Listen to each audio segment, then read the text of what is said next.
Breaking news phone tapping కేసులో కీలక పరిణామం చోటు చేసుకుంది. విదేశాల్లో ఉన్న ఇద్దరు కీలక నిందితులను ఇండియా రప్పించే ప్రయత్నాలు ఊపందుకున్నాయి. హైదరాబాద్ పోలీసులు ఇచ్చిన పత్రాలతో సంతృప్తి పొందిన CPI Prabhakar Rao, Shravan రావుపై red corner నోటీసులు జారీ చేయాలని ఇంటర్పోల్ ను కోరింది. ప్రభాకర్ రావు అమెరికా నుంచి కెనడా వెళ్లగా శ్రవణ్ రావు బెల్జియంలో ఉన్నట్లు గుర్తించారు అధికారులు. ఇక రెడ్ కార్నర్ నోటీసులు జారీ అయితే ఇద్దరిని ఇండియాకు రప్పించేందుకు ఈజీ అవుతుంది.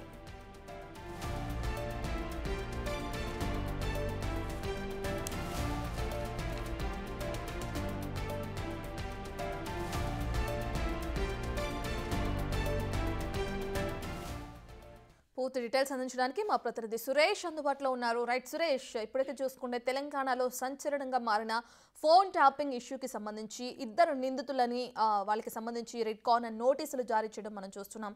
నోటీసులు ఎటువంటి అంశాలు పేర్కొన్నారు ఆ నోటీసుల్లో? ఇక ఆ ఇద్దరిని ఇండియాకి తీసుకురావడానికి ఎటువంటి చర్యలను చేపడుతున్నారు అధికారులు?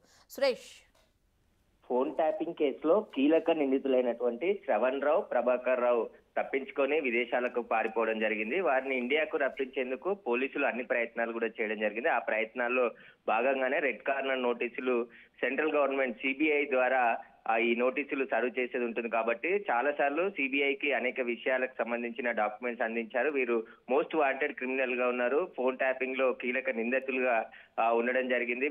వీరి పాత్రనే చాలా కీలకంగా ఉంది. వీరు విచారిస్తేనే ఇందులో ఉన్న కీలక అంశాలు బయటకు వచ్చే అవకాశం ఉంటుందని చెప్పేసి కూడా సిబిఐకి డాక్యుమెంట్ రూపంలో కూడా సిటీ పోలీసులు అందించడం జరిగింది. ఇప్పుడు సిబిఐ ఇంటర్పోల్ కి రెడ్ కార్నర్ నోటీసులు జారీ చేయడం జరిగింది. విదేశాల్లో ఉన్నటువంటి ప్రభాకర్ రావు, శ్రవణ్ రావుని ఇద్దరిని కూడా ఇండియాకు రప్పించి ఈ కేసులో విచారించబోతున్నారు. ఇక ఇన్ని రోజుల పాటు ఆలస్యం జరిగింది. ఎందుకంటే సిబిఐ దగ్గర అనేక రాష్ట్రాలకు సంబంధించిన నిందితుల లిస్ట్ ఉంటుంది. ఆ లిస్టు స్క్రూటినీ చేసిన తర్వాతనే ఇంటర్పోల్ కి సిబిఐ రెడ్ కార్నర్ నోటీసులు జారీ చేస్తుంది. ఇప్పుడు రెడ్ కార్నర్ నోటీసులు జారీ అయ్యాయి కాబట్టి మొత్తం 190 దేశాలకి రెడ్ కార్నర్ నోటీసులు ఇంటర్పోల్ ద్వారా జారీ అయ్యాయి. ఈ ప్రభాకర్ రావు, శ్రవణ్ రావు ఇద్దరు కూడా అమెరికా నుంచి, ఒకరు కెనడా, ఒకరు బెల్జియం లో ఉన్నట్టుగా పోలీసులు గుర్తించడం జరిగింది. ఆ దేశ ఇంటర్పోల్ ద్వారా ఆ దేశానికి సమాచారం ఇస్తే అక్కడ ఉన్నటువంటి ప్రభాకర్ రావు, శ్రవణ్ రావుని ఇండియాకు అప్పజెప్పే అవకాశం ఉంది. ఆ తర్వాత ఇండియాకు తీసుకువచ్చి వారిని విచారించబోతున్నట్టు తెలుస్తుంది. ఇక ఇన్ని రోజుల పాటు, ఎందుకంటే ఈ కేసులో ప్రభాకర్ రావే చాలా రకమైన వ్యక్తి ఉన్నాడు. అప్పటి ప్రభుత్వంలో ఆయన ఎస్ఐబి చీఫ్ గా పనిచేశాడు. ఆ చీఫ్ గా ఆయన ఆదేశాలునే మేము పాటించామని చెప్పేసి కూడా అరెస్ట్ అయిన నిందితులు చెప్పారు. కాబట్టి ఇప్పటికే ఏదైతే ఈ కేసులో అనేక ఆధారాలు సేకరించి కోర్టుకు సబ్మిట్ చేయడం జరిగింది. ప్రస్తుతం ఇంకా ఎలాంటి విచారణ చేయాల్సిందనే అంశాలను కూడా సిబిఐకి తెలపడంతోనే ఇప్పుడు రెడ్ కార్నర్ నోటీసులు మూవ్ అయ్యాయి. కాబట్టి ఇక అతి త్వరలోనే ప్రభాకర్ రావు, శ్రవణ్ రావుని ఇండియాకి రప్పించి ఈ కేసులో విచారించి వారిని కూడా అరెస్ట్ చేసే అవకాశం కనబడుతుంది. ఎవరి పేర్లు చెప్తారు? ఇప్పుడు ప్రభాకర్ రావు, శ్రవణ్ రావు ఎవరి ఆదేశాల మేరకు ఫోన్ ట్యాపింగ్ చేశారు? రాజకీయ నాయకులవి, వ్యాపారవేత్తలవి, చాలా మంది జడ్జిల ఫోన్లు కూడా ట్యాపింగ్ చేశారని చెప్పేసి కూడా నిందితులు ఇచ్చిన స్టేట్మెంట్ లో చెప్పారు. కాబట్టి వారి అందరినీ కూడా ఇప్పుడు వారి స్టేట్మెంట్ ఆధారంగా ప్రభాకర్ రావు, శ్రవణ్ రావును కూడా విచారించేది ఉందని చెప్పేసి కూడా పోలీసులు భావిస్తున్నారు. కాబట్టి ఇప్పుడు రెడ్ కార్నర్ నోటీసులు మూవ్ అయ్యాయి, ఇంటర్పోల్ అధికారులకు కూడా చేరుకున్నాయి. కాబట్టి ఇంకా 1-2 నెలల్లోనే ప్రభాకర్ రావుని, శ్రవణ్ రావుని ఇద్దరిని కూడా ఇండియాకి రప్పించే అవకాశాలు కనబడుతున్నాయి. సురేష్, మీరు చెప్పినట్లుగా చూస్తే ఈ ఫోన్ ట్యాపింగ్ ఇష్యూలో ఏదైతే ప్రధాన నిందితుడిగా ఉన్నాడో ప్రభాకర్ రావు, అతన్ని ఇండియాకి తీసుకొచ్చిన తర్వాత విచారణ జరిపిస్తే ఈ కేసుకి సంబంధించి, ఇష్యూకి సంబంధించి ఒక కొలిక్కి వచ్చే అవకాశం కనిపిస్తుందంటారా? ఖచ్చితంగా. ఎందుకంటే ఇప్పటి వరకు పోలీసులను అరెస్ట్ చేశారు. ఇందులో రాజకీయ నాయకుల ప్రమేయం కూడా ఉంది.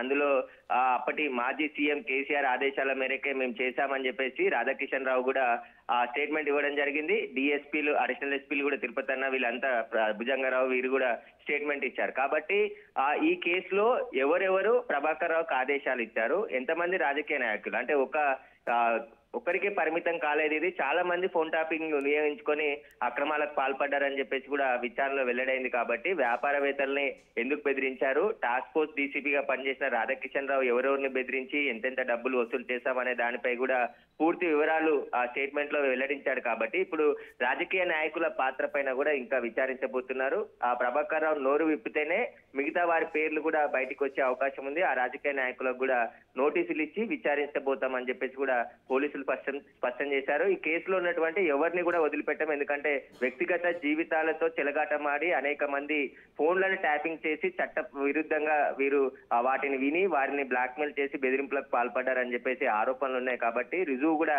అయ్యాయి. అనేక ఎలక్షన్ల ముందు చాలా మంది ప్రతిపక్ష నేతలకు సంబంధించిన ఫోన్స్ ట్యాపింగ్ చేశారు. ఆ ట్యాపింగ్ లో అనేక బెదిరింపులకు పాల్పడ్డారు. వ్యక్తిగత జీవితాలను కూడా తెలుసుకొని ఆ బెదిరింపులకు పాల్పడ్డారనే ఆరోపణలు ఉన్నాయి. కాబట్టి వాటన్నిటికి సంబంధించి ఒకవైపు ఇటు ఫోన్ ట్యాపింగ్ కేసులో విచారణ జరుగుతుంది. కాబట్టి ఇప్పుడు ప్రభాకర్ రావు, శ్రవణ్ రావే ఈ కేసులో చాలా కీలకంగా ఉన్నారు. విదేశాల నుంచి ఎక్విప్మెంట్ తీసుకొచ్చారని చెప్తున్నారు. ఆ విదేశాల నుంచి ఎక్విప్మెంట్ కి డబ్బులు ఎవరు ఇచ్చారు, ఆ ఎక్కడెక్కడి నుంచి మెయింటైన్ చేశారు, వీటన్నిటికి సంబంధించిన పూర్తి ఆధారాలు ఇప్పటికే పోలీసులు సేకరించారు. శ్రవణ్ రావు ఇంట్లో సోదాలు జరిపిన సమయంలో ఆయన ఇంట్లో హార్డ్ డిస్క్లు స్వాధీనం చేసుకోవడం జరిగింది.